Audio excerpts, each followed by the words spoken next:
আচ্ছা ভাই, তুই আমাদের জেনারেশনটা নিয়ে এত গর্ব করিস কেন বলতো? কি এমন আছে? তুমি জানো না দাদা, আমাদের জেনারেশনটা কত উন্নত। তার কারণগুলো হলো, শুনবে?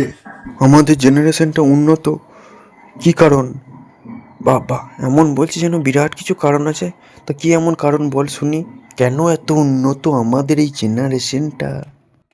কারণ আমাদের এই জেনারেশনে আমরা কত কিছু সাক্ষী হলাম। লকডাউন দেখলাম, নোটবন্দি দেখলাম, করোনার মতো মহামারীও দেখলাম। আরও হ্যাঁ, তা তো তুই ঠিক বলেছিস, আমরা তো এসব কিছু দেখলাম। হ্যাঁ, এগুলো তো আমাদের জেনারেশনই দেখলাম। আর তারপর আগে বলতো সরকারি চাকরি, এখন সেই সরকারি চাকরিও হারিয়ে গেল, সেটাও দেখলাম। হ্যাঁ দাদা, তুই কি তো তা শুধু যুদ্ধ কেন, আরো অনেক কিছু দেখলাম।